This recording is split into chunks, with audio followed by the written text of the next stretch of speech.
The water situation in Hammanskraal is quite disgusting, but I'm not shocked by the things that are currently taking place because our government has been knowing about this and literally did nothing about it. And now they want to pretend like this is something to be concerned about because people are dying. But when people were sick years ago, you guys still didn't care. Hi there, and my name is Monica, and I'm actually from Hammanskraal. I was born in Hammanskraal, I grew up in Hammanskraal, and I still go to Hammanskraal quite frequently because my family is from there. So, just the backstory here for those who do not know. Hammanskraal is currently facing a cholera outbreak where the water systems have been contaminated and the people in the area can't access clean, safe drinking water in 2023. News outlets are reporting that 15 people have already died, and I'm thinking we might see even more people dying, which I will explain further in this video. But before I get into that, here's a short history on Hammanskraal for all of my subscribers who are not from South Africa, especially the Gauteng province in South Africa. So you will see, guys, you will see in the comment section there's going to be a lot of slander, a lot of disrespect towards my hometown that we people of Hammanskraal have been sitting and taking for years and years and years. So what I actually did is I looked up the history of Hammanskraal on ChatGPT, and I was pleasantly shocked, really shocked, and I'm going to get into it. But I want you guys to take note just how disrespected we are, especially by people from Mamelodi, Mabopane, Soshanguve, Atteridgeville. Do not even get me started. You will see how these people slander us and disrespect us. I'm joking. But actually, let's get into the history of Hammanskraal and how this town was actually formed. So Hammanskraal is a town located in the northern part of Gauteng province in South Africa. It has a rich history that dates back to pre-colonial times when it was inhabited by the Botswana people. I am also Tswana for those who do not know. The area later became a site for the Boer settlement during the 19th century, meaning that white people stole that land and gave it to themselves. What a shock. One significant aspect of Hammanskraal history is its association with gold. I did not even know this at all. The region surrounding the town has been known to have gold deposits, attracting prospectors and miners. During the late 19th and 20th centuries, gold mining activities flourished in the area, contributing to the economic growth of South Africa as a whole. The discovery of gold in nearby places such as Johannesburg and the Witwatersrand further bolstered the country's reputation as the leading gold producer. Ke re kutle fela motho a re nyenyeba yena ba ka Hammanskraal ba rata tšhelete la ga borena ke gold bathong le ska re tellang. Hammanskraal's positioning has played a crucial role in the economic importance. Situated approximately 45 kilometers north of Pretoria, this town actually serves as a strategic hub connecting these major urban centers. Its proximity to these metropolitan areas has facilitated trade, transportation, and economic development in the region. Please, can we stand proudly and honor our town? We have been taking disrespect for so many years, and listen to this. Listen to how important our positioning is, because when you're in Hammanskraal, you are literally minutes away from Mpumalanga, Limpopo, Northwest, while still being in Gauteng. Do not disrespect us. Do not disrespect us. But anyways, back to the video, because we're going to talk about a very important subject matter right now. Now, I'm going to get into this video about the whole cholera outbreak, and I'm going to mention dates because these dates are quite significant to the story, because we're seeing government parties now pointing fingers at each other, saying that the other party was not doing enough. We're seeing the ANC say that the DA is not prioritizing the poorest of the poor, while the DA is saying that basically the ANC did not do its job while it was still in power. But hear me out. Just listen to this video and we'll conclude for ourselves basically what is the real problem here. Why is there actually a cholera outbreak in 2023 in South Africa? Why is this happening? So I was born in 1993. Yes, that was 30 years ago. I still can't believe it. But in 2001, which is just a few years later, I lost my teeth like any young child who loses their milk teeth and then they grow in their adult teeth. Around the late 90s and early 2000s, anyone who actually lost their teeth around that time actually has brown teeth in Hammanskraal. I did too. I had to go and get it fixed. And when I got my teeth fixed at the dentist in 2004, the dentist actually explained that it's the water in Hammanskraal, that he actually sees a lot of patients coming in because they have brown teeth due to the water. I think he mentioned there was either too much fluorine or chlorine, I'm not sure, but there was a chemical that was basically damaging our teeth. And this was not because we didn't brush our teeth or we didn't understand dental hygiene. We did, but our teeth were still brown. So I got this fixed and carried on with life. But throughout the years, I kept encountering people who had brown teeth like me, as mentioned, especially in primary school, where I was in a primary school in Hammanskraal. So there was a lot of learners who also had brown teeth. And to just go through that is such a traumatic experience in itself. Like the fact that I'm even here on the internet talking about my biggest insecurity, my teeth, which was an issue caused by the government, is quite frustrating. So in the very same year where I got my teeth fixed, I did something so stupid. I don't even know why I did this, but I was just, a young child. And I remember this distinctly because it was when there was a tsunami in 2004 and it was all over the news. And during that period, it was a New Year's Eve. I spent with my parents and we were just waiting, to see the fireworks. I went to get some water from a tap. So what happened, the water looked so milky and it foamed up. So as I was filling the glass, it was foaming up. Actually, it wasn't a glass, it was a bottle. As I was filling the water in the bottle, it was milky, the color was very cloudy. And then at the top, it formed foam. I drank the foam. Please do not ask me why I drank the foam. I do not know why, but it actually made me sick. And that's when my mother started noticing that, okay, the water might not be safe here now after damaged teeth and getting sick. So we started being cautious about our water and started monitoring it carefully. And that's when we started noticing that the water was actually not even clean. Our water was brown for a long time. Like we rarely had clear water. Our water started becoming brown and we had a lot of water shortage. So we drink water from our neighbors who had a borehole. And that was quite the norm in Hammanskraal. We rarely had water, and when we did, the water was not the best. Fine, we move on to the early 2010s. So the early 2010s, 2011, 2012, 2013, more people now are becoming sick from the water. Like literally everyone who drinks tap water in the early 2010s gets sick. This is even spoken about in the media. Even our local radio station was telling us, do not drink tap water. It's not safe for consumption. This was on the news. And again, as mentioned, this is 2011, 2012, 2013, the early 2000s.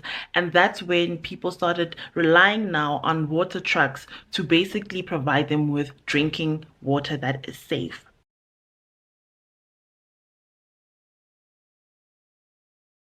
Now, why I mention all of these dates is that I want to highlight that this issue is not a new issue to our government. Every time they canvass in Hammanskraal about elections that are coming up, it's always, we're going to fix the water, we're going to get safe drinking water for people from Hammanskraal. And as soon as they get into power, what do? Nothing. Nothing is done.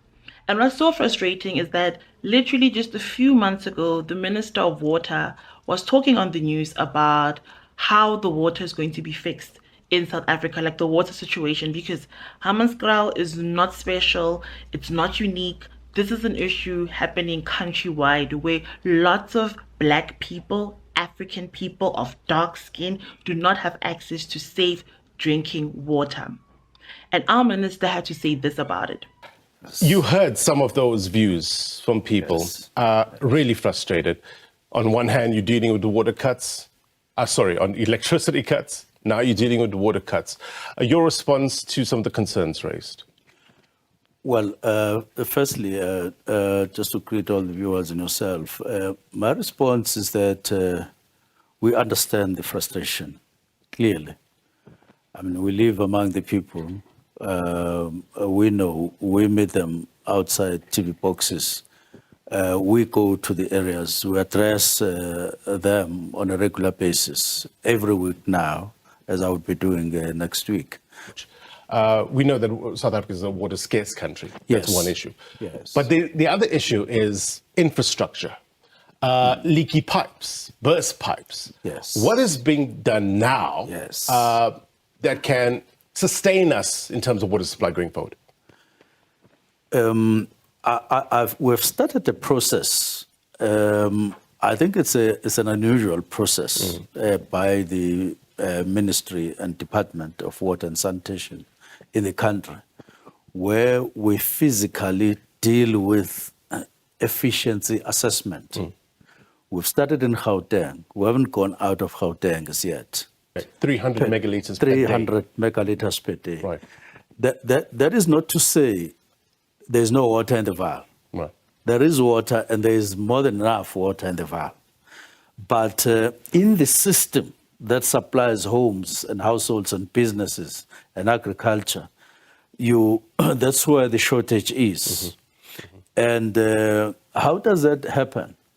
It's a number of things. It's the capacity of the infrastructure in terms of carrying the volume that is in accordance with the demand. You need to check that on a regular basis. And my take is that we haven't been supervising and checking. We've just been, from a distance. Again, let's look at this minister's qualifications before we even get into it. These are the qualifications of the Minister of Water and Sanitation. And this is not me trying to say that this person is not educated or not smart enough. No, they're educated, clearly. They have qualifications, but they do not have the right qualifications to manage this situation. So when this issue is spoken about, government officials are saying that no, we should use water trucks, or water trucks are going to be provided. This is not a solution at all. And I'm going to list down why this is not a good solution. Firstly, these water trucks are not enough. Hammanskraal has a large population of people. Like, Hammanskraal is huge. And there's a lot of neighboring communities as well that rely on our water. When the mayor of Tshwane said that even Moretele has the same issue, which is a neighboring community, that is not news to us. So back to the 90s and early 2000s, when people were getting brown teeth, those were people from Hammanskraal and surrounding areas. So the water situation is bad completely throughout Hammanskraal and surrounding areas. So water trucks cannot be the solution. How many water trucks would we need to provide people clean, safe drinking water on a daily basis? How many? Secondly, most of these trucks are not even serviced. They're not even roadworthy. They are pollutants that come out of these trucks that pollute the air even further.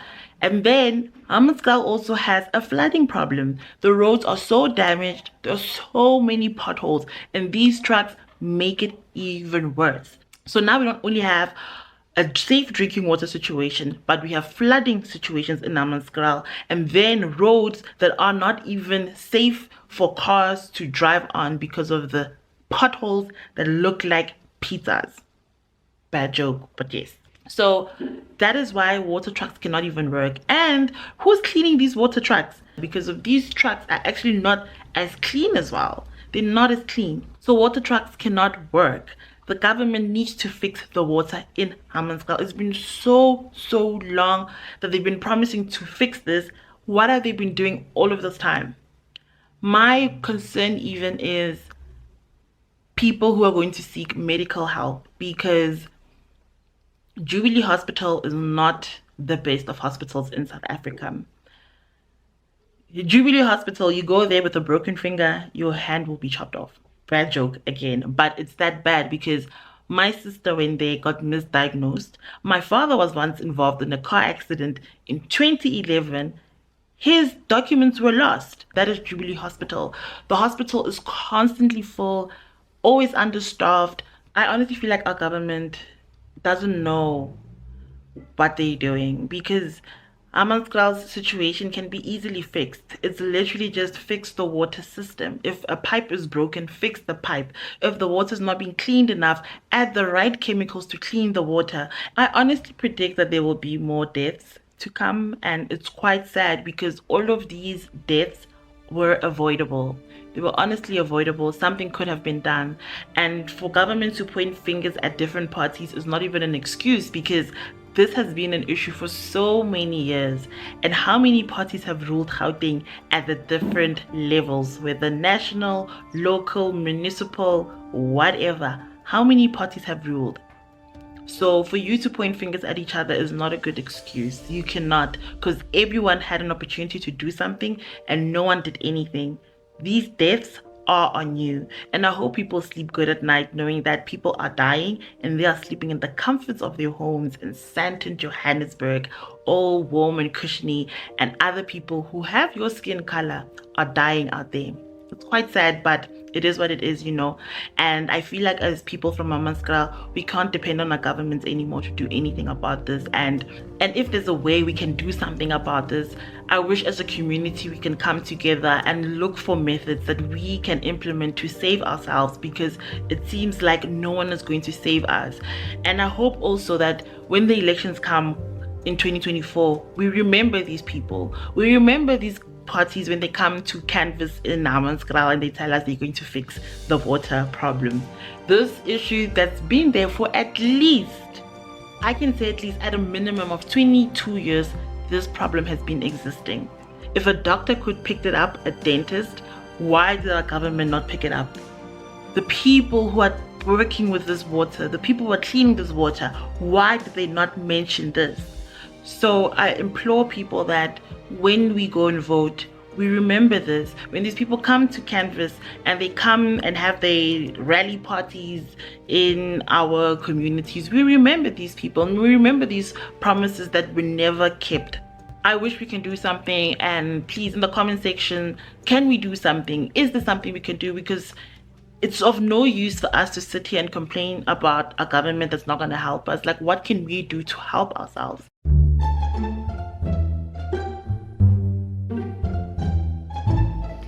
240,000 rand for cockroach fumigation and 54,000 rand to replace a curtain rail.